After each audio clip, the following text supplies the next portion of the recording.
show by Chris and Neil with all great movies. They are the real deal. We watch them all, so you don't have to. It's movies that don't suck and some that do. Ladies and gentlemen, boys and girls, listeners of all ages, welcome to a new episode of Movies That Don't Suck and Some That Do. My name's Neil. And I'm Chris. And today we got two movies that are out there in the viewing world for you to discuss. First, we must talk about what time of year this is, Chris. Today is one day removed from the Make a Love to Your Partner Day. The let's go buy cards at Hallmark Day. Take them out for steak dinners and the porn store. Mm-hmm. Yes, Valentine's Day was yesterday. So it just so happens that Chris chose two movies that is all about love. All about love. In the wrong places. Mm-hmm, absolutely. Like uncomfortable places. Mm-hmm. You know, like the back of a Volkswagen. Mm-hmm. Yeah? Yeah. No, you didn't get the reference? You didn't get the movie reference? Sorry, man. I'm just but plenty of people had sex in the back of Volkswagens, right? No. In the movie Mallrats, Ben Affleck's character was the guy who always slept with girls in uncomfortable places, and everybody would always answer like, "What? The back of a Volkswagen?" Okay, gotcha. But that's not where he'd sleep with them. Go watch the movie. You'll understand what I mean, folks. All right, the two movies that we're doing this week. First, from the streaming platforms everywhere, the number one most viewed movie this week on the streaming platforms. No, it's not. I just made that. Yeah. It's on Hulu, though. I was like, was it? It's like, no, it wasn't. Neil said the wrong words, and Neil's screen is freezing. So give me just 2 seconds here to make sure everything's right. Yeah. Okay. And probably one of the creepiest posters I've ever seen for a movie. I don't know why. It just creeps me out. And that is Cat Person. Yeah. Isn't that just a creepy poster? I guess so, man. Yeah, I would say that. Yeah, I would say that's creepy. That's just like he's like, oh, I'm trying to suck your face. Yeah, well, his mouth is way more open than hers is, for sure. Hers ain't even open. I know, she's kind of creeped out by it. So, what's the movie? So, who's in this movie, dude? Cat Person, starring the one, the only Emilia Jones. Why do you have to be so dramatic about it? I'm not being dramatic. I'm trying to be your mother. Look, we're in this terrible place, and... Yeah, and whose fault's that? We wouldn't be here if it weren't for you.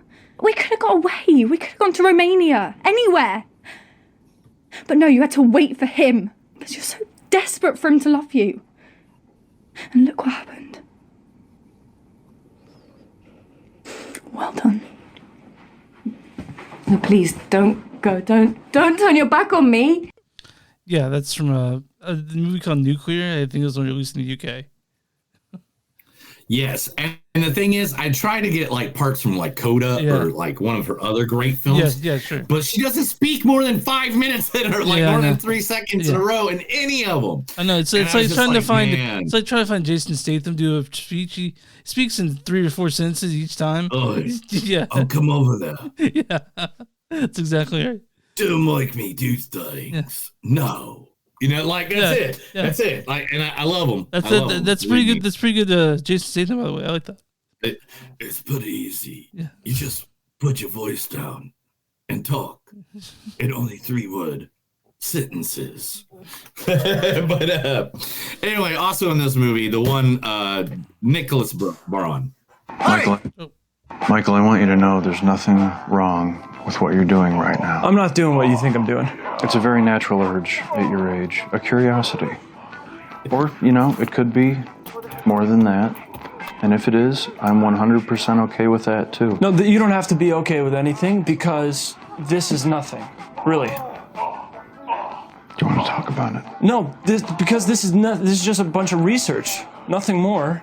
Just non-sexual research. I'm living in your asshole.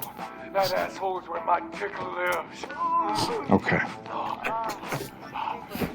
When you're ready and you want to talk, I'm here. I love you, and nothing can change that. Remember that. I'm proud of you. I'm choking on your cum. Thanks.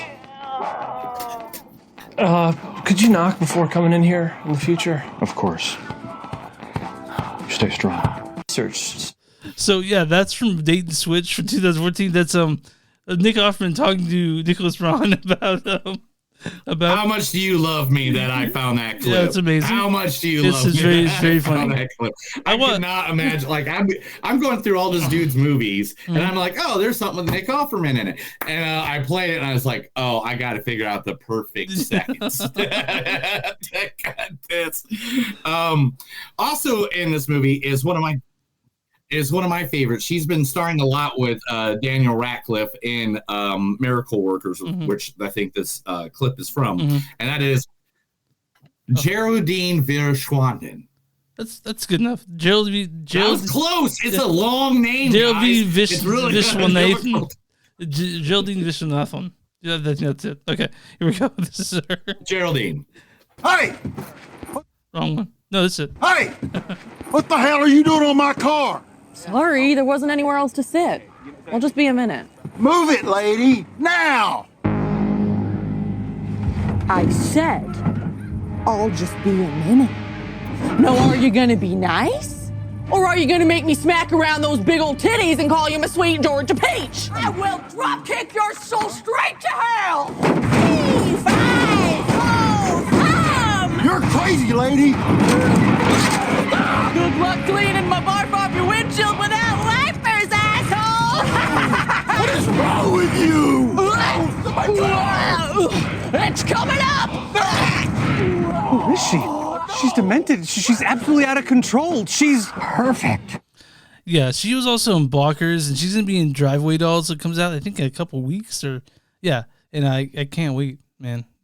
She's great, dude. Yeah, Miracle Workers is one of my favorite TV shows, guys. If you haven't had a chance to see that, definitely go jump from the beginning if you want, or just jump in any season you want. And she's gonna be in She's gonna be in Thunderbolts. Did you know that? Oh yeah. She's part of. I love her ever since I think it was Cock Blockers. We saw her in that. Was the first famous movie that I think we saw her in. Yeah, she's great, and she was amazing. Yeah. Also, guys, if you guys are around, I see a bunch of guys are watching. You can always jump in the chat. Yeah. And we'll be more than happy to talk to you. Absolutely. Any questions you have, we'll see it right away. Also, in this. One of my favorite actresses that I don't think gets enough props, and that's why I gave you one of her clips, and that is Isabella Rossellini. How old would you guess I am? I wouldn't. Come on, don't try to flatter me. 38. Oh, 28. 23. I am 71 years old. That's what it does. It stops the aging process dead in its tracks and forces it into retreat. Drink that potion, and you'll never grow even one day older. Don't drink it, and continue to watch yourself rot. Yeah, that's God. What Death Becomes Her. That's where that's from. Death Becomes Her. Death Becomes Her. Yeah. I know it's one of the greatest movies of all time. Or comedy. Calm down. Yeah, dude, it's one of my favorite movies of all time. It's like one of the most rewatchable movies. You can watch that movie like 10 times in a row, and it just gets funnier every single time. But that was Cat Person. All right, and the second movie that we're going to be doing tonight is one of the ones. It was. The one at the theater this weekend wasn't number one at the theater. It was. It got beat by the movie we did last week. Okay. And that will be the one and only Lisa Frankenstein. Featuring. Oh, 1 second. I totally forgot how to work my thing, and and when people forget how to work their things, guys, we're so professional. When people don't know how to work their things, guys, sometimes you just got to give them a little time. They'll learn how to get it up and get it going, and it'll be fine. Yeah. Catherine Newton. What was I supposed to do? Look the other way? They were clearing out a homeless camp in the middle of the night. No, I'm not And saying. where do they expect them to go? It's not their fault that they lost their homes in the blip. I know that. No one can even afford rent right now, unless you're some trust fund asshole. I'm not telling you what to do. I'm just Telling her what to do. Telling me exactly what to do. No, you do what you want. I'm suggesting another way to do it. It's really dangerous tech. I know, it's dangerous. What if the cops took it from you, huh? What if you lost it? I didn't lose the suit. You have a suit? Wait, you have a suit? I know how to take care of myself, okay? Trust me, I'm pretty good at it by now. Ouch. Look, I didn't mean it like that. I know. I'm sorry. That's okay. It's all right. I get it. I just think you should get to have a normal life. Dad, a guy dressed like a bee tried to kill me in my room when I was 6. I've never had a normal life. That's from Wasp or Ant-Man and the Wasp and the Quantumania. Is that the Quantumania one? Quantumanium, yeah, that's right before they get sucked down to the Quantumanium world and they all kill each other. Mm-hmm. That's the end of it. Yeah, Ant-Man and Wasp are dead now. Also in this movie is Liza Sorberano. Luna's Spoliarium reveals to us the tragic character of our own history, of the colonized and the oppressed, the very substance of our collective memory. Our history is tragic. But no matter how tragic the past is, we must not forget. We must never forget. To forget is to deny the present any significant meaning. Yeah, so that was that thing. That was the thing. It's called Alone and Together. It's the only thing I could find with her speaking English in it because she is originally a Puerto Rican actress. Okay. So Filipino. I'm sorry, she's a Filipino. I said the wrong We're gonna get thing. emails, dude. I'm gonna get a bunch of hate mail. I'm sorry, Filipino. Sorry. Oh man. All right, and then also the actress Carl Gugino is in this movie as well. Whoever it is, he knew I was chucking out that hooker almost before I did. What hooker? The one you've been obsessing over. The dead one. Goldie. I didn't know she was a hooker.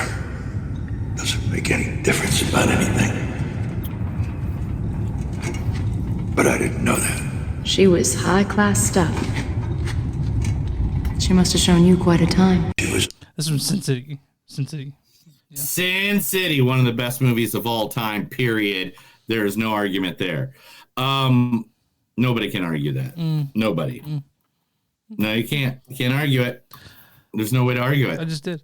Who else no, is you there? didn't. No, you didn't, you son bitch. Who else is in this?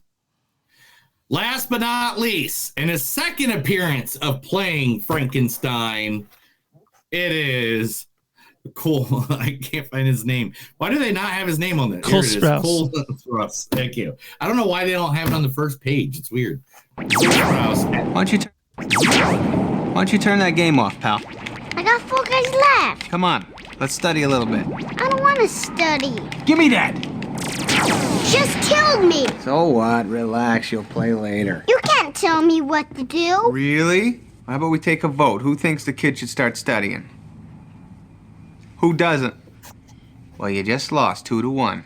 No, it's a tie. That guy doesn't count. He can't even read. I know. He was just joking around. Listen, can you hang out here a little bit? I gotta go do something. No problem. Come and play. What do you say? Yeah, that's from probably my favorite Adam Sandler movie, like his Big Daddy. Yeah, where he plays Frankenstein. Yeah, he does play Frankenstein. It's a good job, dude. Good job. Yeah, so I was like, as soon as I saw him in the movie, I was like, is that Frankenstein from Big Daddy? We want to mention that this is not Dylan Sprouse, his brother, his twin brother, who he played in also Big Daddy. Yeah. So they were both played. One went one way and one went the other. Yeah. And we'll talk about other people that are twins that went other ways later on this afternoon. Directors, maybe brothers, maybe with a name. I do want to mention that Lisa Frankenstein is directed by Zelda Williams, who is Robin Williams' daughter. Oh yeah, we'll talk about that when we get into the whole movie. Okay. Chris, tell everybody where they can find us. You can find us online at moviesonstuck.net. We're at w2mnet.com. That's W2M is in moviesnet.com. You'll find us there along with a bunch of other cool podcasts. Our friend Mark Radowich runs that, and he's a bad friend of the show. Yeah, we got friends. Yeah, go to pay. Go to X at MTS Pod. You'll find us at X MTS Pod cast. I'll be doing stuff there pretty soon. And also, we're at Instagram MTS Podcast. We're also at Patreon, patreon.com/sub. You guys want to give us like a couple dollars so we can eat for once. We can you can join there. Also, bonfire.com/tunes-on-suck and something you'll find something Neil's wearing also helps us eat because we are new shirts. Don't forget about the new shirts. Yeah. We got the Yeet Yeet shirt. Yeah, Yeet Yeet. Hell has frozen over, and the new Better Than Awesome shirts that I all just created today.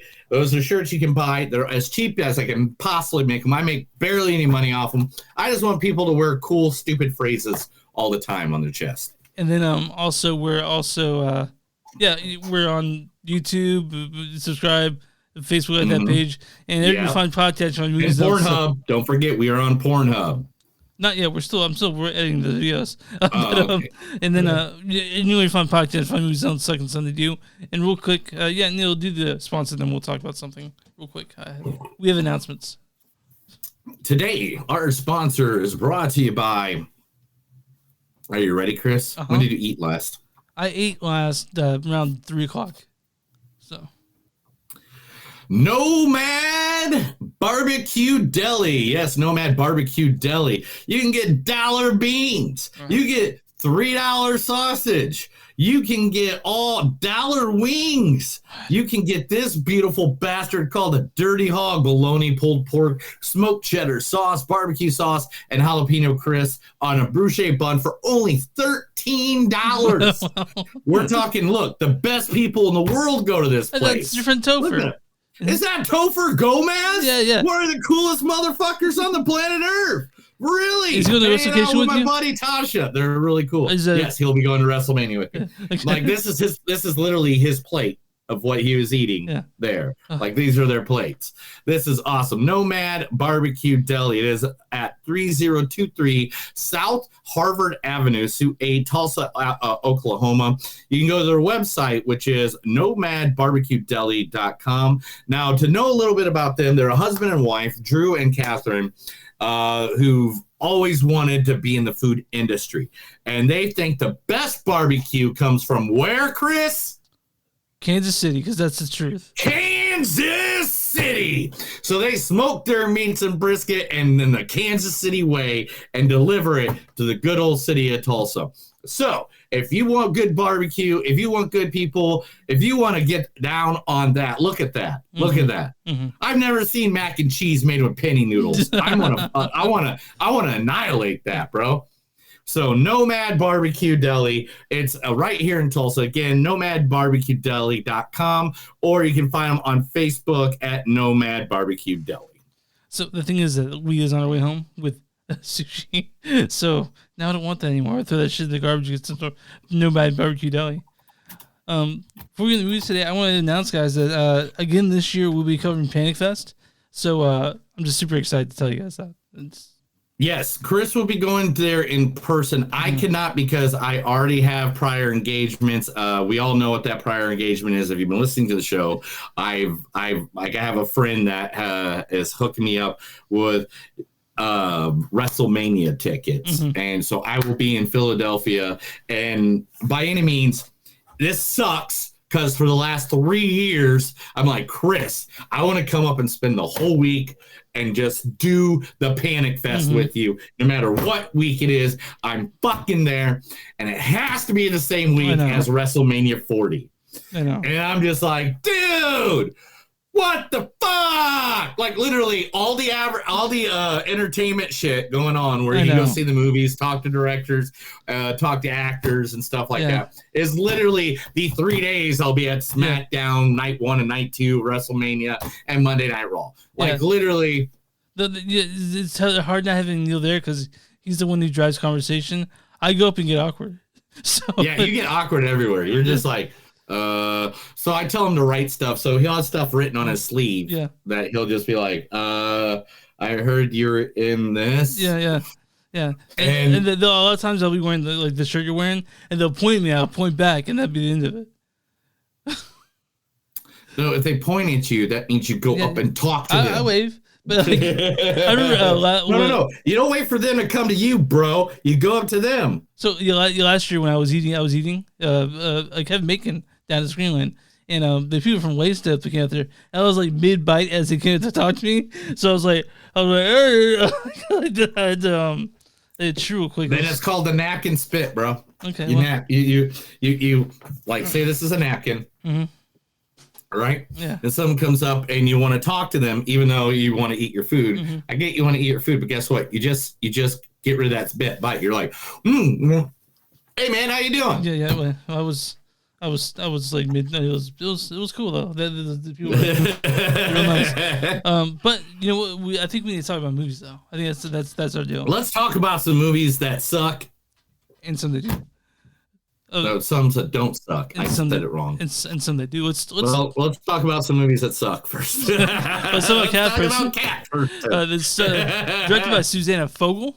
She is known for hold on this. Susanna Fogel. She directed books. Well, she's a writer for Booksmart. You remember Booksmart with Beanie Feldman? We talked about that movie. Yeah. She wrote that. She's directed movies like The Light Partners, The Spy Who Dumped Me, some other weird shit. And they're written by Michelle Ashford and Christina Ripinian. This stars Emilia Jones as Margot. Why do you have to be so dramatic about it? Also, Nicholas Braun as Robert. Michael, I want you to know there's nothing wrong with what you're doing right now. I'm not doing what you think I'm doing. Geraldine Geraldine Viswanatvhan. God damn, I'm sorry, Geraldine. Geraldine is it plays Taylor? Hi, she's already. Huh?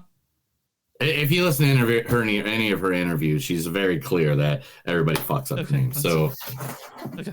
Hey, what the hell are you doing on my car? Sorry, there wasn't anywhere else to sit. Also, Isabel Reese shows us as Dr. Enid Zabala. How old would you guess I am? So this, let's go ahead and read the storyline for Cat Person. When Margaret, a college sophomore, goes on a date with an older Robert, she finds that he doesn't live up to the Robert she has been flirting with over text. A razor-sharp exploration of the horrors of dating. So this is based on a New Yorker story that's been changed a bit. Here we go. I got it. Okay. Yeah, I got you a visual. I knew that would come up at some point in this conversation. So here's the book. It is, then it became a novel, but it's in this, it was the original one that is from the New Yorker is there. And it's called, it was previously known as You Know What You Want This, was the book. But then after how big the short story of Cat Person became, the book got retitled Cat Person and Other Stories. So I want to talk about this a little bit. Due to the fact that, me and Leah met through online dating, right? And so I know, right? Me and my wife met through Craigslist. We bought each other on Craigslist. Yeah. How much were you selling yourself for? I sold myself for $1.50. I figured the half was because I have at least a 3-inch penis, and so therefore that's like worth at least 50 cents. Yeah. So you give yourself 50 cents for every inch. That makes sense. Yeah. No. I didn't give myself 50 cents for every inch. I just gave myself 50 cents because it was above 3 inches. And then the $1 was kind of like, because I'm really used up, like it's like, when you go buy a crack hooker in the middle of the street, when you get what you pay for. And anyway. So what I was getting is, but since me and Leah met through a dating site, this is the way that this guy's acting is the way a lot of guys act online. It's like either the nice way or the shit way. And this movie sort of explores the difference that men and women have when it comes to like dating, like the experience of women who fear for their safety and men who just fear getting rejected. Right? That's even touched the movie, and I thought that was an interesting point. But then it went a different way that I thought was kind of like, what the fuck? Like, yeah. Like, I thought it was going to go a different way too. I totally agree with that. And but at the same time, there's certain parts of this film that I'm going to give like the full fucking awesome You did a great job in that part of the film. But the problem with this film is like it didn't feel like it was the same film all the way through the movie. Yeah, it wasn't very cohesive. It was not cohesive, and that's the problem with this movie. I love that it points out the awkwardness of a female dating a guy. Like I love that it points out the awkwardness in society that we have built now because of all the toxic masculinity that has occurred over the past like half century, 2 centuries, 10 centuries, or whatever. I mean, since the beginning of the world. Right. Yeah. I like that too, but again, like it made choices that I was like, why would it go that way? Why would they? What is the thing? Why is this in here? Like what the fuck? Like you're gonna touch back to this? Like it just didn't seem very cohesive, and it sort of seemed like the premises there. And I haven't read Cat story, I haven't read Cat Person, so I can't speak to that. But I can tell you, this movie it doesn't come together. I mean, there are parts of it that are really good, and that are really I felt it. Like emotionally, I felt it. I was there. Me and my wife watched it together. We were just like, all right, that I got. That I feel like right there. I felt that. But then there's parts when it got moving on a little bit more where it just didn't. I didn't understand why I was seeing what I was seeing. It's what I'm saying? Like there's it's kind of a mess, this movie. Like there are parts of it that are cool, but for the most part it's messy and not how movies should be paced. Like, I don't want to say it was uneven, but it was just weird. But I do want to give props to Emilia Jones because she played the awkward girl not knowing what the fuck to do in the right situations. The woman's name who we fuck up constantly. Geraldine. We'll just call her Geraldine. Thank you. We'll stick with just the Geraldine for now. We won't try to fuck with her last name. But she. But Geraldine, like, she played her part perfect. The Nicholas Braun, he played the creepy dude just great. I really think it has something to do with like the directing, honestly. So, and I hate to say that, and I hate to put a director down because I know how hard that job is. But it is just, man, there was something about this movie that it was like, man, I get the message, and I get the and it's a good message, and I like it. But fuck, I cannot understand why am I seeing this and why am I seeing that? Like I didn't understand like maybe they were trying to do good to be like more like the book. That's possible. Or something like that. Yeah. I mean, but like it just didn't make like it has this really cool premise and some interesting things to say, but it just doesn't do it in an effective way that makes a good movie. You know what I mean? And so like we were talking about the acting, it's great because we have all these great ingredients. It's like if you're making a cake and you instead of put sugar, you put salt in. Like, all these good things, but you fucked up with the one thing. Yucky. Yeah, yucky. So, like Emilia Jones and Nicholas Braun and Geraldine and were great, but they didn't make a great movie because I guess the material sort of... It's kind of hard to make a short story and then draw it out to a feature-length film, Right. But you know what? That's the movie. It's on Hulu. We like Geraldine. We like Emilia Jones. We like Nicholas Braun, but I don't think we like this movie that much. To be honest, I wanted more from it. I love that, because of what the short story was and everything that because there's a big part of the I just realized I haven't changed anything the whole time I was talking. Because it was a big part of the Me Too movement. Was this short story because it was showing men the how women are in a date, like the part where she's like, well, I better just let him fuck me because that's gonna be easier than me just trying to get the fuck out of here right now.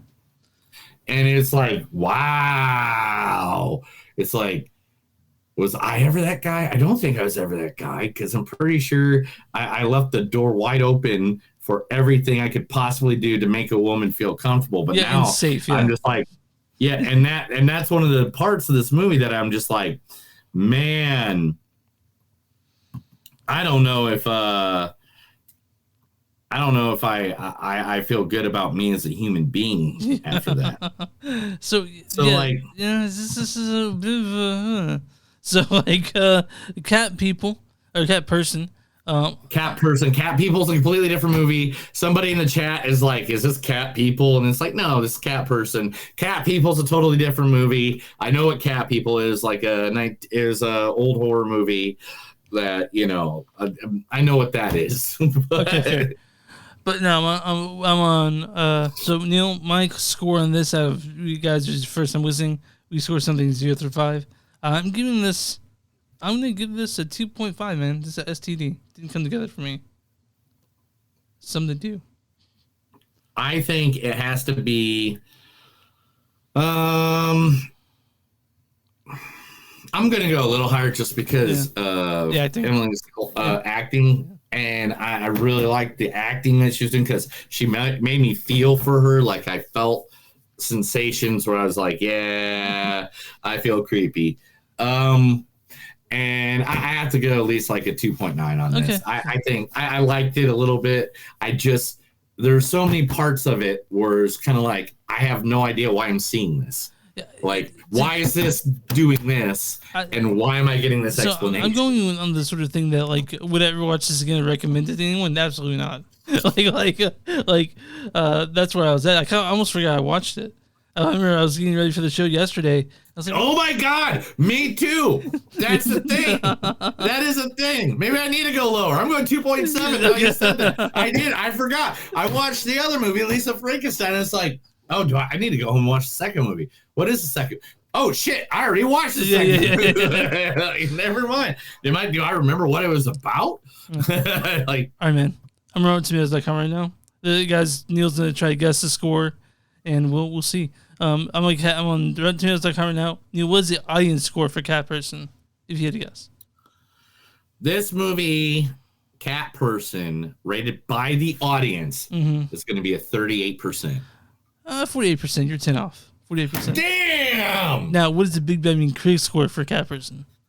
Oh, 32%. 46%. They did. Damn, they're about the same. Yeah. That's very rare. Critics' consensus is feasting fancifully on its own course innovations. Cat Person's drama adaptation doesn't land on its feet. Could agree more. I'm gonna read a good review and a bad review. This is from Stephen Romay of the Australian. He says, "This is a highly intelligent, finely acted, astutely written, directed, well shot film that leaves questions on your mind while the credits roll." I don't know if you saw the same movie. And this is from Ian. This is from Ian Bunting at Daily Record UK. He says, without leaving tone that focuses on comedy for too long, Cat Person uses up too many of its 9 lives too soon to warrant inclusion alongside the likes of Hard Candy, Fresh, and What Keeps You Alive in the dating for hell genre. So, and then I want to do this one too because it made me laugh. This one, Clarice Lowry of Independent, she says, whatever its intentions, the film adaptation of Cat Person is a cinematic equivalent of the loudest person in the room with the least amount to say. Which, wow, I know that was icky. But I know that guy. Yeah. I know that guy. Who is it? You know how many times I've been in a bar and people are like, "You're really loud," but you actually have kick-ass shit to talk about. And you're actually having a conversation with people and talking about human emotions and feelings. And then there'll be a guy that's just like, ah, and they'll be like, penis. Fuck that guy. So you can find Cat Person on Hulu. We didn't really like it. I mean, it's for some people. If you guys like, I mean, it's not even for people like cats, which you expect a movie. No, there's no cats involved in it. I know, it's kind of upsetting. It kind of upset me. I was waiting for some cats. Yeah, I didn't see one cat. I know. So Cat Person. I own cats. I like cats. Not enough cats. Not enough cats and Cat Person. Not enough cats. But not enough cats and Cat Person. Neil, you ready? There's plenty of pussy, but no cats. Oh. That was toxic masculinity. I'm sorry. I'm sorry. I might cut that out of the podcast later. We're definitely gonna have to. Yeah. Oh, Jesus Christ. Ready for news? I thought it was funny. I laughed. Let's read some news, Chris. Okay. Oh, let me pull up the news thing. This is the movies that don't suck in some news. I'm gonna read stuff to Chris because he has calicos in both eyes. Why? What? Jamming out to the news? Yeah, shit? dude, absolutely. Dude, I'm feeling good today. Well, it's happened, Chris. It happened. What happened? It happened. Finally, for the first time, we get to know who is Marvel's first family. That's right. They finally announced Marvel's first family, the Fantastic Four.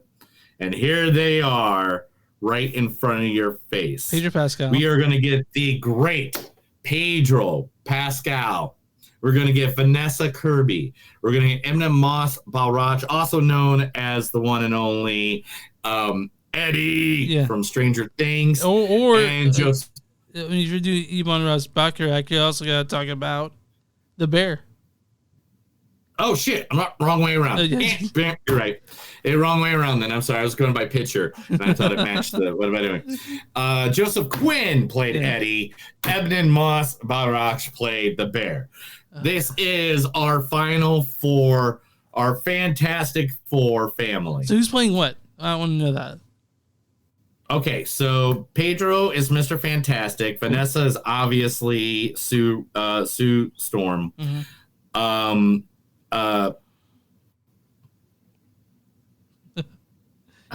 Yeah, I'm here. Are you there? Yeah, can you hear me? Okay. Yeah. Everything went blank on all my screens right now. So that was weird. Okay, now I'll bring it all back up. All right, cool. Anyway, Pedro plays Mr. Fantastic. Vanessa plays Sue Storm. Joseph Quinn will be playing Johnny Storm, and then Ebony Moss will be playing the Thing. You know it's Bacharach, but yeah. So that's what I said, Bacharach. So is there's a Human Torch on this? Is that Joseph Quinn? I don't know. I just said that. Joseph Quinn is playing Johnny Storm. Who's the Human Torch? Okay. I didn't know. I didn't know that. Have you never saw a Fantastic Four movie? No, I haven't actually. Read a comic? Nothing? Fuck, sorry, dude. But anyway, yeah, okay. Gotcha. It is like literally the first family of Marvel. That is their name. All right, gotcha. They were way before the Avengers. I know the number one. I know. The Fantastic Four is the whole reason Stan Lee fucking exists, man. Calm down. Jesus Christ. You know I love you, right? You hate Stan Lee, though. No, I don't. Let's get to the next movie. You obviously do. I don't. Let's get to the next movie. But anyway, so let me explain to you really quick. Richard and Ben, a.k.a. The Thing, were best buddies. And then in college, they met a woman named Sue, who was best buddies and friend, or had a brother named Johnny. Okay. Get how they're all together now? I get it. Okay. Yeah, all right. Kill you in your sleep. Are they mutants though? All right. Will Smith is set in his next role as Iraq war veteran, an action movie called Sugar Bandits. This will be set up at Universal. Will Smith, despite his Will Smith will not be the lead role, but rather taking on a supporting role because people are not going to go see a movie Will Smith right now. I don't know why. I know the tagline of the movie is to keep my wife's name out of your fucking mouth, right? That's the tagline of that movie. Yeah. This should be the tagline of every movie. So is Period. Chris Rock the lead in that one? I have no idea. I don't know, but it'd be funny if it was. It'd be hilarious. Leela Wachowski will be making her solo directorial debut. Her as the famous Wachowskis who did the Matrix series. she's going to debut the queer dramedy Trash Mountain, which follows a gay man dealing with his father's hoarding after his death. Okay, I hope it's funny. It sounds way to go. It sounds awesome. I mean, Lana did second half. Lana did that new Matrix movie. She did that. Lana did that new Matrix movie without Leela, so they're just doing their own thing now. So good for them. Yeah.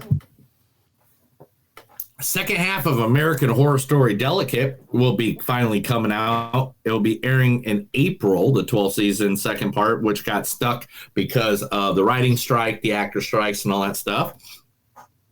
But it will be appearing April 3rd. April 3rd is when the new horror story comes out. I know people were pissed about it airing during that time. Like I know that the people were mad at American Horror Story for that. I haven't watched it since the second season, so I don't know. I mean, that's just your fault. You also don't know who the Fantastic Four is, so therefore... Calm the fuck down over there. We got to move on this. Scarlett Johansson. Go ahead. I mean, like, seriously, it is like the first family of comic books. Calm down. Let's move on. Marvel would not exist without I them. believe you. I believe you 100%. No. Yeah. Scarlett Johansson to star in Featherwood, a true crime thriller about an FBI informant who infiltrated the Aryan Brotherhood. Ooh, that sounds interesting. That sounds. I know. Yeah. I like it. It does give me more details, but to be honest, I don't really care. If you want to go look up the details, go look it up, guys. But that just sounds fun to me. Quentin Tarantino's final film. He's looking to grab one actor in particular. One actor he really, really, really wants to see in his movie that he has never been in a movie with. Who? No, it's not the Who. It's not the Who. Who's the actor? The Who's a good band. Yeah, they are. Yeah, Pete Townsend, stealing guitar on fire. I mean, they were great. Yeah. So, what do we got? Who's the actor? Or are you just trying to stall because you lost the page? Like, I can't tell. Oh, no, I didn't lose the page. I know exactly who it is. Who is it? The one, the only, the leader of Scientology himself, Mr. Tom Cruise. He wants Tom Cruise in there, huh? Okay. That's interesting. Yeah, which, I mean, if it's his last movie that he's directing, why wouldn't you want fucking Tom Cruise? I don't know. I don't know why you wouldn't. But that would be... I mean, Tom Cruise and Brad Pitt in the same movie, has that ever happened before? I don't think it's ever occurred. I think since the end of Kill Bill... Quentin Tarantino said that this next movie will be the last, hasn't he? Yeah, this will be his last movie that he'll direct. Okay, he says that though. He says that. Okay. But no, he never said Kill Bill was. It was always 12. Okay, all right. And the fact that Brad Pitt and Tom Cruise could be in a movie together, I mean, that's going to break all. I mean, when's the first time have you ever seen Tom Cruise and Brad Pitt in a movie together? That'd be insane. It's just just these older men who are still very attractive in the movie. Yeah. You sad me again, Chris. Brad Pitt and Tom Cruise has already been in a movie, and it is one of the most sexiest fucking movies. Oh yeah, Interview the Vampire. Thank you, you son of a bitch! Where are you today? Who are you? Where is she? Anyway, you love Interview the Vampire. You love that movie, don't you? Like, you're a big fan of Interview. Dude, it's literally my favorite go-to, like one of my favorite go-tos. Okay, I put that on a lot. Okay. Like, I probably know it backwards, forwards, upside down, inside out. Last time I watched James Gunn teases possibility of Teen Titans and Plastic Man joining the DCU. Plastic Man, if you don't know, guys, Chris obviously doesn't know anything about comics. Plastic Man is the most powerful superhero in the entire DCU. Plastic Man? Yeah. What's his power? He can turn into anything. Anything. Anything. What about like you a gun? Turn the water that you're drinking right now, go in your body, get shit out, and fucking go through your entire intestines and turn right back to himself. Can he turn to a gun, or does it have to be like A gun, a car, a rocket ship, ships. He used to have a fucking cartoon series back in the 1980s, dude. Dude, he's like one of the most popular characters all time. He is more powerful than Superman. The only character that Superman is scared of in the entire DCU is Plastic Man. Oh, okay, crazy. Well, hopefully, hopefully. And then the Teen Titans. I mean, I like the Teen Titans and shit like that, but man, we still haven't even got a fucking good story showing Dick Grayson becoming Robin, let alone fucking becoming, the leader of the Teen Titans. So I mean, Teen Titans, man. I know you're excited about. I mean, like, you watch that cartoon, right? Like, you watch that show. I watched the Titans. I've watched the R-rated show. There is a lot of stuff I have watched. And believe me, yeah, Teen Titans is gonna be like the shiznit. Mm-hmm. Like, if they do it right. I mean, they did it right. They did it right for the TV show Titans, the R-rated Titan show. And here you go. This is what Plastic Man looks like. That's Plastic Man. All right. And he's funny. He'd be a very good, he'd be a very good counter to like Deadpool. So talking about Deadpool. Okay, go ahead. Did you see the Deadpool trailer? Of course I did. Deadpool and Wolverine? Yeah, of course, man. I saw it, yeah. So now we all get to admit that his name's no longer Deadpool. Now it is Marvel Jesus. Yeah. Yeah. Marvel Jesus is now his new name. It looks really, I mean, we're all excited for it. Because that's July or something, right? Yes, Okay. that's July 25th. Okay, all right. Despite being marketed as a... Go ahead. I was just saying, we all saw a preview for it during the Super Bowl, which I'm sure you watched too. Yes. Right? Yeah, I did too. Yes. And everybody did. Real quick, I just want to say, guys, I live in Kansas City. It's awful what happened yesterday. I just wanted to bring that up. We're not trying to, gloss over it, but I was supposed to be there. I had a group of friends that were going to be that were all like, let's drive up to the parade. We'll go party and then we'll drive right back. And it's like, all right. Well, and nobody messaged me on that. So I was like, all right. Yeah, guess that's not happening. It's very sad, but yeah. But yeah. Anyway, yeah. But yeah, we also saw that preview for during the Super Bowl, which everyone was super excited about. I perked up when that came on. Yeah. So Super Bowl was awesome. It was amazing. It was the best scripted Super Bowl I've ever heard. I saw. Yeah, the best game. It was pretty incredible, wasn't it? They scripted it really well. Come on, you did scripted it? No, I don't. One play, a dude kicked the ball and bounced off someone's ankle accidentally, and that's how the Chiefs got the ball from the other team. No, you can't script shit like that. Believe me, I played football. It's not easy, guys. No, but I was so you won't believe it. There are 3 seconds left, and then Mahomes throws that football that touchdown pass. I involuntarily jumped up and was like, "Yeah, I'm not a football guy." But yeah. All right, let's move on. We got a lot of things to talk about still. Okay, yeah. Like Equalizer 4 is now happening. Okay, I thought it was done. Originally, the Equalizer 3 was marketed as the final chapter, but not anymore. It's getting written. Writer Richard Yink is tasked with fighting out how the franchise can continue, and even Denzel said, "I felt it was over. I felt like the final chapter for this guy, and I don't know where he would go after this, though." And then Denzel laughs. I'm not tasked with figuring that out. That's not my job. What's gonna happen is here's a check for $13 million. He's like, hey, I'll do it. But you know what they could do is they can mix the two worlds together, and the TV show is Queen Latifah. So that Queen Latifah and Denzel Washington get together, like some sort of multiverse type thing. You know what I mean? No, you don't like that? Exactly. Yeah, 100%. Yeah. Okay. Director Scott Derrickson wants you guys all to know, and Brian Henson, that besides all the rumors, Labyrinth 2 is still happening. It's still going on. However, the project has forced challenges, and it's difficult to make commercially valuable. Is the problem. Even though they've already in the universe released comics, video games, books, and theater, making a sequel seems pretty much inevitable at this point. So they have a different Jareth, obviously. They can have, I mean, like, they'll have to recast. They'll probably be like a remake or a sequel, what do you think?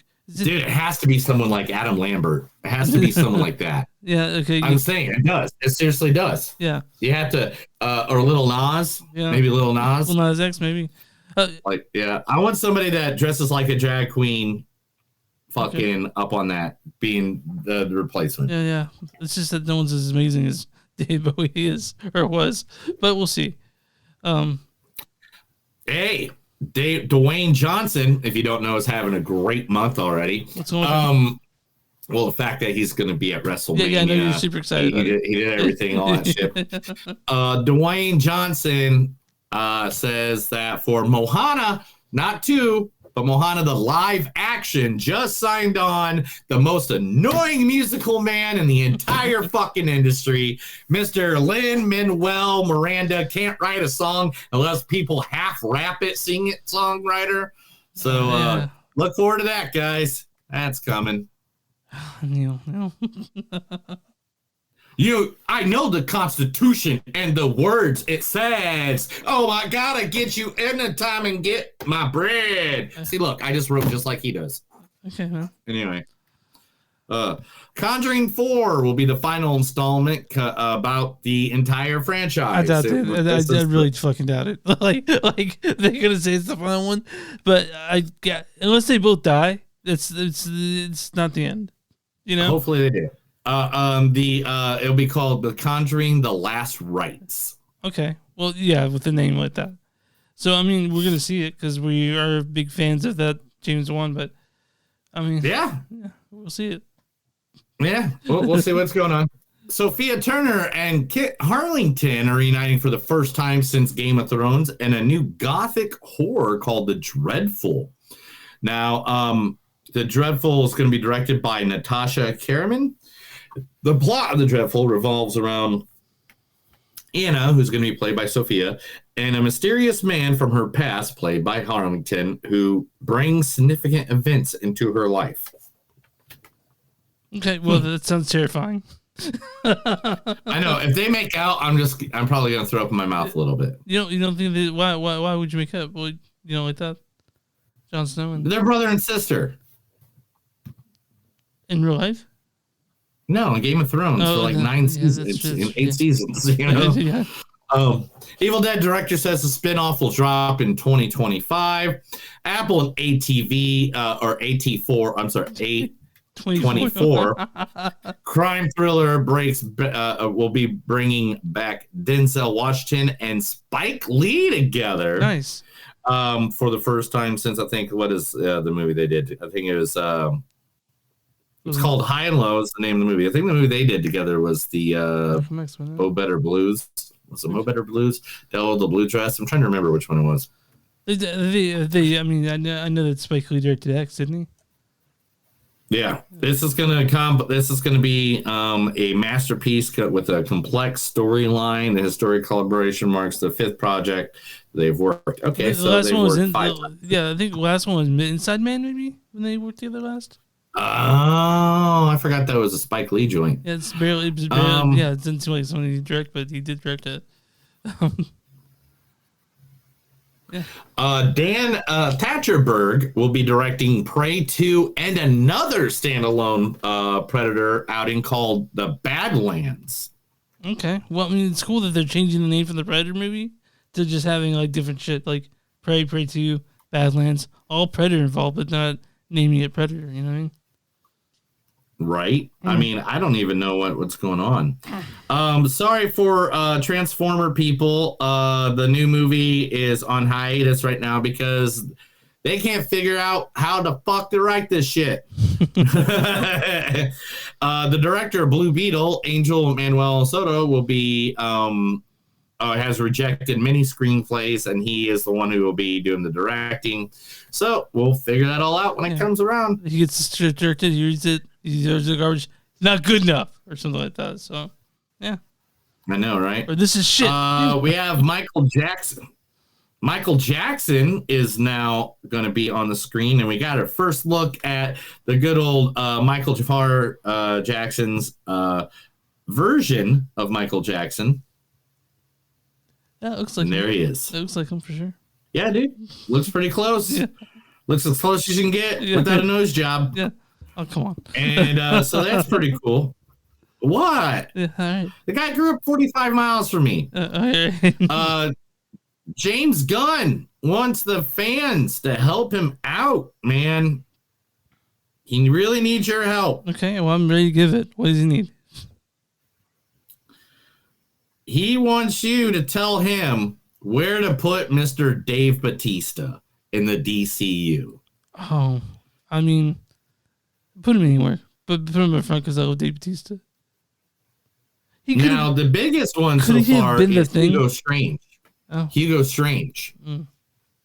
That's what you think. You know who Hugo Strange is? Do you even know who Hugo Strange is? You don't. Hugo Strange is the guy who runs Arkham Asylum. Okay. He's the guy that runs Arkham Asylum. Let me get a good picture. Here, this is the most classic picture of him. I'll get it and pop it up. Give me just 2 seconds. Sure. I'm almost there. But yeah, so I can understand why they think this is the guy to put him as, but I don't know. I think there's so many different options that we could use, but is it important that Hugo Strange? I'm down with it. I'm down with it. Is it important that Hugo Strange? Oh, yeah. Ooh. Yeah. That now works. You see why. That works. I can see Dave Bautista, just a very buff version of that guy. So. Well, it matters who makes that guy in the comics if he's buff or not. Okay. Well, I mean, Dave Bautista. All right, Margot Robbie. Yeah.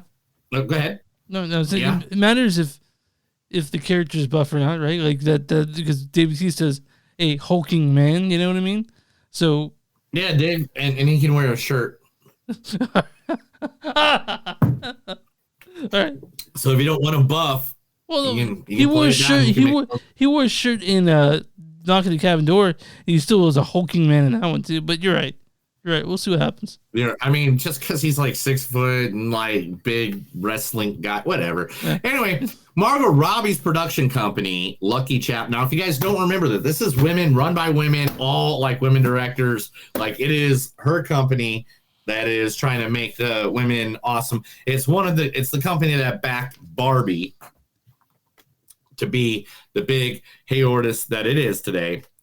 They now have a signed deal with Warner Brothers where they get first look rights at everything they fucking do.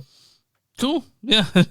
That means Warner Brothers just shipped him a bunch of money, said, everything you fucking try in the goddamn motherfucking sick and fucking future, you fucking send that shit over to our fucking desk, and then we'll motherfucking look at it and look, motherfucker, we want this or we don't fucking want this. And that fucking shit is fucking awesome. Okay, I mean, yeah. It was, yeah. I mean, like here's a bunch of money. Do what you want, right? Yeah. Last but not least, Chris. Good old Sony has decided on their new movie Karate Kid featuring Ralph Macchio and Jackie Chan. They have figured out their new Karate Kid, and that is Ben Wong. And here is a picture. I like that. That's fine by me. It's not Jaden Smith, so I'm totally fine with it. I'm happy. I want to see it. I know you want to see it. I know your mother wants to see it. She told me last night. Hey, fuck you, dude. I can't help it that your mama. I can't believe that Mama Owens loves me. Mama Owens. I'm gonna cut that out too. Hey, Chris, that's the news. Let's get that last movie, bro. That was The Movies Don't Suck and Something News. I gotta read stuff to Chris because sometimes he forgets that he can read. All right, we're talking Lisa Frankenstein. Yeah. About your face, Chris. Lisa Frankenstein, directed by Zelda Williams. As I know, Zelda Williams is the daughter of the late great Rob Williams. In fact, named after the Legend of Zelda. By the way, that's I know. Isn't that the best thing ever? Yeah. I wish my parents would have named me after something besides my grandfather. He was cool. But anyway. This is her. It looks like it's her first feature, or unless it Count Kappa Kappa Die from 2020. This is written by Diablo Cody. She's, I think everything she's written, you and I've seen. She wrote Young Adult, Tully, Gino, Jennifer's Body. Bro, I don't know if I saw her in the Flash, but she wrote Young Adult and Tully, which are movies that we saw and we talked about on the podcast. So yeah, you talk about them all the time. It's like literally your favorite thing to talk about, besides how big your poops are. I sent pictures of those to you too. Yeah, I know, a lot of pictures. This stars guys. I have a whole file of just large poops. This stars Catherine Newton as Lisa. What was I supposed to do? Look the other way? Also, Liza Sobrano as Taffy. Luna's spoliarium reveals to us the tragic character of our own history. This stars also Carla Gugino as Janet. Whoever it is, he knew I was chucking out that hooker almost before I did. And then finally, Cole Sprouse plays the creature. Why don't you turn that game off, pal? I got 4 guys left. Come on. This also stars people like Jenna Davis as Lori, Trina Lafargue as Trisha. I want to mention Joe Trest as Jail. And yeah, Neil, why don't you go ahead and read this line for Lisa Frankenstein? After suffering an unspeakable tragedy, Lisa finds herself at a new school her senior year in 1989, struggling to fit in despite her sister, Taffy, trying to get her to conform to her more typical cheerleader vibe. When a freak accident reanimates a corpse from the abandoned cemetery where she was spending time, she must keep her arrival a secret from her family and classmates, all while deciding how much she wants to help him and what the cost. So, Neil, what did you think of this movie? Better yet, I'll ask you, when you saw the preview for this, what did it strike you as? Like, what were you thinking? I think this movie was fun and dumb, but it should not have been in a theater. Well, so why not a theater? Where should it have gone? Should it be like a creep show episode, or like? The best way to say this is like this reminded me of like a streaming movie, man. Shouldn't have been.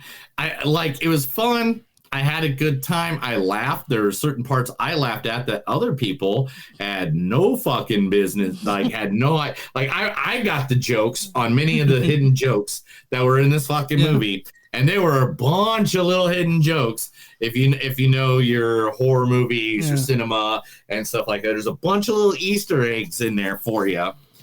But bottom line is the fact that, damn, I don't know. It was a little weird. It wasn't a little weird because, the whole, bringing back bodies and dead people and all that thing, that's fine. And I 100% am okay with that.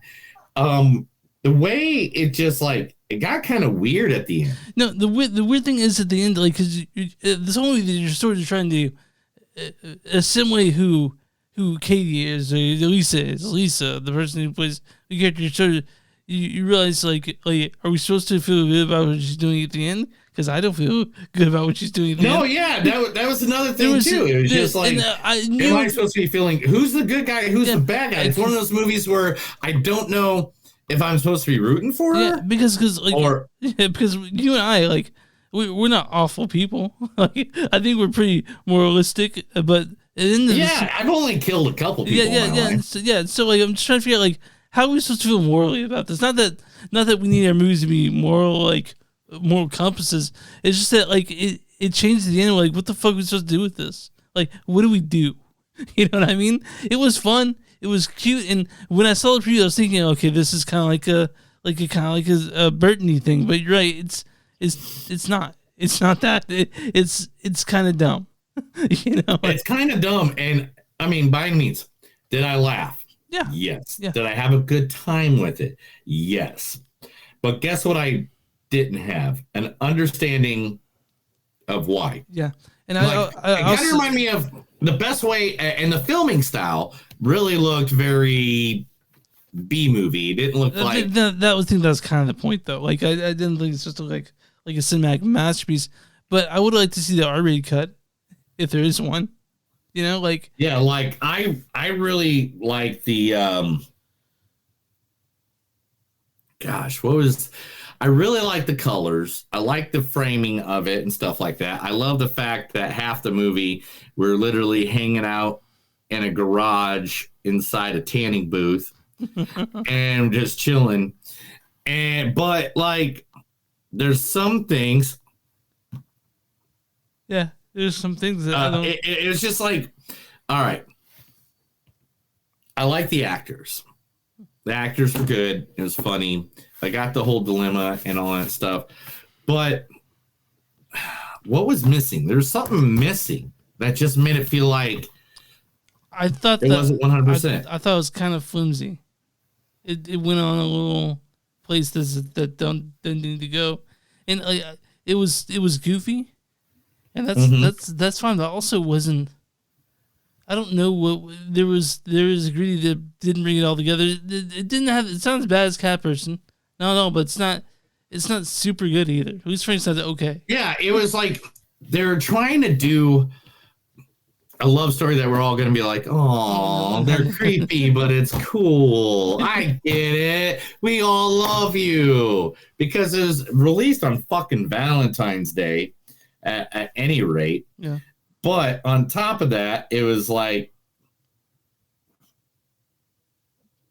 What are you doing, dude? My wife is asking me food. No, what do you want? And I'm like, because they're trying to swing by somewhere to get food right now. Let's go back to Nomad Deli. I think they've been sipping some of the cocktails because they're celebrating. Oh yeah, her job or whatever. Yeah, man. Lisa Frankenstein. It's something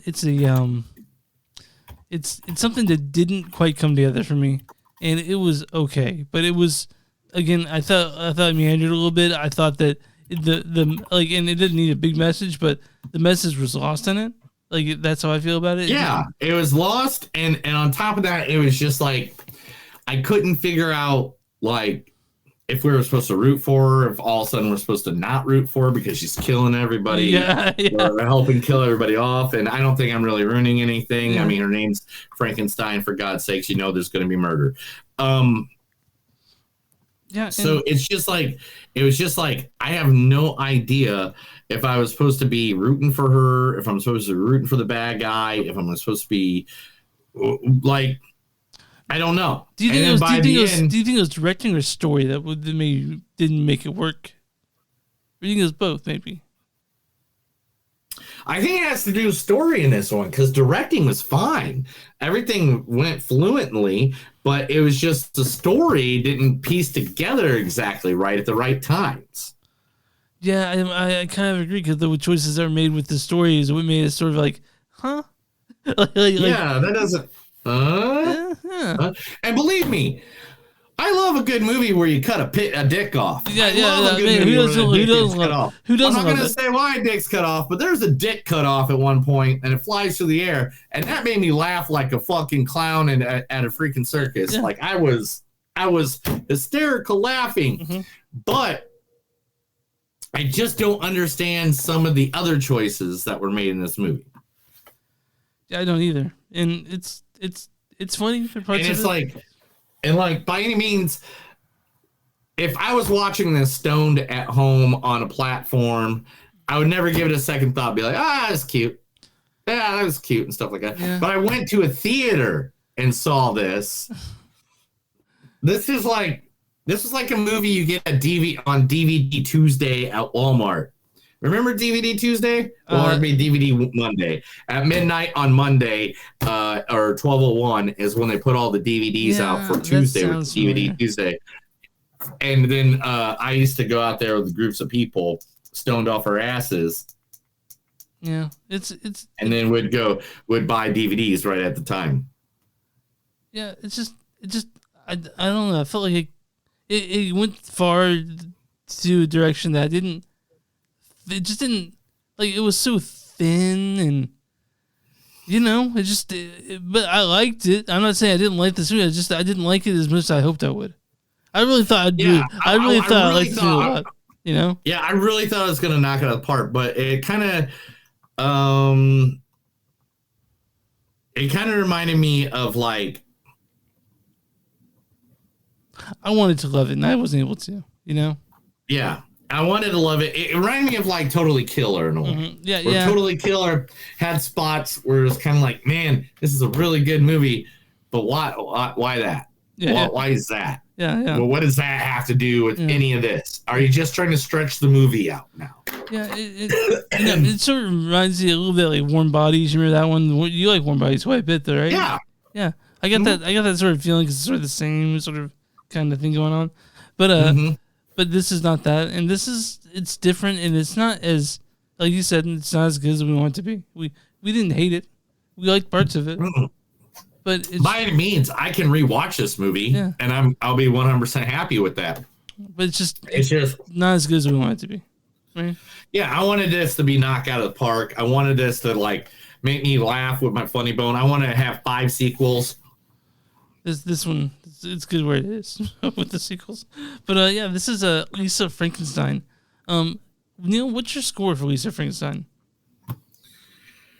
7.8. We do 0 out of 5 here at the show, so you need to figure it out. I'm sorry. I'm drunk and I'm naked and weird things are going on and I'm trying to feel my Frankenstein. Feed my Frankenstein. That's a really good part from the first Wayne's World. Talking to I'll skip right to the show. Hungry for love and it's feeding time. Whoa. Anyway, he doesn't want pizza. But I don't want pizza. I want to take you home, and then I'm going to eat you. He's talking about fucking her, guys, just in case you didn't know. Lisa Frankenstein. Man, I'll have to give it a 3.3. It was. I'm with you, dude. That's exactly. I'm decent enough. It's decent enough that I liked it, but there's some parts of the story. Yeah, that had me scratching my head. It just didn't make sense. That I'm just like, huh? Yeah, we did that side thing that dogs do, and then when they it's like, yeah. So okay, my 3/3. I'm with maybe you. That I'm with you for a 3.3. That's what I was gonna give it. So, yeah, we're there on that one. I'm on RottenTomatoes.com right now. What's the audience score for Lisa Frankenstein? Man, I was in a packed house, so I'm gonna say it had to do well, at least decently with the fans, and I'm gonna give it. You know what? It might not have done as well as I think it does. You know what? I'm gonna go kind of midi on it. Let's go 48%. 83%. Damn it! It's the critics that went the other way, isn't it? Fucking A. 83%. Okay, and the words is. Oh no, we need the critics. They don't have a audience thing yet. What is the critics' consensus on that one, though? What? What's the critics' consensus? Yeah, what did the critics say? What's the critics' score? You say 83? No, I said if they're going. You said 83 is the audience. The people. Yeah. Audience. Then the critics are going to go like 42. 50%. You were close. 50. I was close. Critics' consensus is an affectionate callback to classic horror comedies of the 80s. Lisa Frankenstein can be fun in its own right, despite not quite measuring up to the movies it imitates. I'll read a good review and a bad review. We'll do that. This is a good review from Lauren Coates of Chicago Reader. She's a 4.5 out of 5. She says, though may struggle with balanced tone, Lisa Frankenstein is a crass, unapologetic love letter to the horrors of teenage girlhood, spearheaded by an electric turn from Catherine Newton. Okay. This is from Tim Cogshell of Film Week, KPCC, NPR, Los Angeles. He says, these don't like you're seeing me making fun of those people from the 80s, and that kind of bugged me. It just doesn't hold up very well. It's not directed a lot tightly either. Yeah, we had some problem with it, but you know what? It's at theaters. I think it's a good date movie. Honestly, I do. I mean, it's one of those. But Lisa Frankenstein, it's at the theater movie, and we were okay with it. Yeah, and to be honest, you know, guys, this is one of those movies that if you just wait till it comes out on streaming, it'll be perfectly okay. Yeah. You know, you don't need to run out to go see it. You don't need to run to the theater and. This might also be like a plane movie, you know? Yeah, maybe. I don't know. Plane movie, like when you're on your plane? When you're on the plane and there's nothing else to watch. When you're on a plane, like going on a plane, or like. I'll be on a plane by this time next week. I'll be probably landed in New Zealand, but yeah, I'm leaving next week. So because of that, guys, next week we'll be doing a show on Tuesday. We're talking about Madam Web and something else. Madam Web's, I don't know, stay away from the press on that one, dude, because I've read some stuff and I'm like, God. But yeah, Madam Web and whatever stream one we'll figure out probably tonight, because I need to know, because I have all these things to figure out. So, but you got a lot of things to figure out, like puberty. Did I tell you I just got my first pube last night? You got your first pube! Woo! Chris got his first pube. Yeah, we're gonna have a good time with that. Yeah, but I'm tired. I was up last night. I was up last night. Take pictures. Yeah, I'll send them later. But yeah, we'll talk about Madam Web next week, and we'll figure out the streaming one. There are plenty of them out there. I sent you like 5 last week. We can choose from that pool. Are you good, dude? Are you ready to get out of here? Oh, yeah. Find us on moviesdon'tsuck.net. We're at facebook.com/podcast. We're at w2m.com. That's W2 and moviesnet.com. You find us there. Or we're on Patreon, patreon.com/moviesdon'tsuck. X and GS Podcast. And Instagram is at GS Podcast. That's the Patreon. Bonfire.com/moviesdon'tsuck. You'll find shirts and stuff. And where you find podcasts, you find Movies Don't Suck and something to do. Neil, how do you help small businesses in this one? If you have a small business, just let us know. Give us the email, give us a shout out, scream at us, crude us, stab Chris in the kidney, whatever you need to get our attention. And we'll be more than happy to promote you right here on this podcast. Our thousands of followers, our millions of listeners right here at Movies Don't Suck and Something to Do. You good? I guess. Are you sure you're good? I'm good. That's another episode of Movies Don't Suck and Something to Do. My name is Neil. And I'm Chris. Remember, guys, if you try to tell a woman that you're a cat person and you're not, she might kill you and resurrect you like Frankenstein and then kill you again. Have a good night.